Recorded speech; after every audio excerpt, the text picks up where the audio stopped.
Дараагийн мэдээ.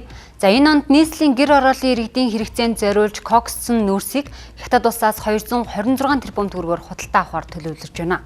Харин энэхүү шийдвэрийг зарим улс төрчид эсэргүүцсэн бол мэргэжилтнүүдийн зүгээс кокссон нүүрсийг эх орондоо үйлдвэрлэхэд зардал өндөр, мөн угаарын эрсдэл байсаар байна гэдгийг санууллаа. Улаанбаатар хотын хувьд хамгийн тулгамдсан асуудал бол агаарын бохирдол. Өнгөрсөн хугацаанд агаарын бохирдлыг бууруулахаар утаагүй зуух, сайжруулсан түлшгээд төсвийн мөнгнөөс 4.7 их найдыг зарцуулсан ч бодит үр дүнд хүрч чадаагүй байгаа. Тэгвэл энэ жил кокссон нүүрсийг хятад улсаас худалдан авч савлан нийслэлийн хэрэгцээнд нийлүүлэхээр төлөвлөж байна. Одоо 5 хоногийн өмнө 6 дугаар сарын 5-нд улсын хурал тогтоол гаргасан. Улсын хурлын тогтоол юуны тогтоол гэхээр утааны сонсгол тэгэл бөө юм болж байгаа бидний сонсгол зохион байгуулсан шүү дээ. Тэгээд байгаль орчин хүнс хөдөө аж ахуйн байнгын орон дээр ажлын хэсэг гараад хилцээд баах юм болж дүгнэлтээ гаргаад чуулганаар оруулаад баталсан. Улсын хурлын тогтоол бол хууль хэрэгжих ёстой. 5 хоногийн өмнө улсын хурлын тогтоол гаргадаг. 5 хоногийн дараа нийслэл нь ийм тендер зарладаг. Улсын хурлын тогтоол болохоор утаа гаргадаг нүүрсэнд төсвийн мөнгө зарцуулахгүй 11-р залтна. Тийм үгтэй. Нүүрсэнд түлшин төсвийн мөнгө зарцуулахгүй. Нийслэлийн засаг даргаас болохоор нүүрсэн түлш 226 тэрбумаар худалдаж авнаа.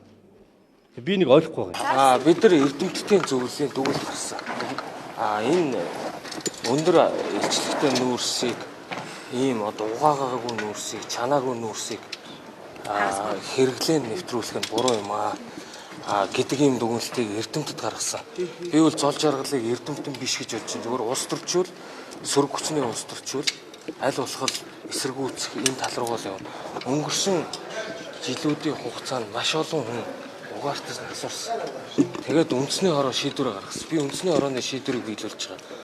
Манай улсын экспортын гол нэрийн бүтээгдэхүүн бол хүр нүүрс. Өөрөөр хэлбэл бидэнд коксчих болон энгийн нүүрсний нөөц хангалттай байгаа. Гэвч тендер зарлаж төсвийн мөнгнөөс дахин 226 тэрбум төгрөг зарлагдаж кокссон нүүрс худалдаж авсан ч асуудал шийдэгдэх магадлал бага гэдгийг мэргэжилтний зүгээс хэллээ. Яг одоо манай энэ гэр хороолд одоо нийтлэг байгаа зуухнууд бол яг тийм давхар шатаалтын ч юм уу хүчил төрөгчөөр хангалттай одоо хангаж өгөх тийм зуух бол их цөөхөн бараг байхгүйтэй адил. Тэгэхээр эргээд хүчил төрөгч шатаахын тулд гүйцэж таахын тулд хүчил төрөгч шаардлагатай ийм түлшин дээр магадгүй тэр хүчил төрөгч нь хангалттай ирж чадахгүй агаараас очиж чадахгүй бол эргээд нөгөө нэг юу нарилж одоо гэдэг угаарын хий эрсдэл тодорхой хэмжээнд байсаар л байх болно.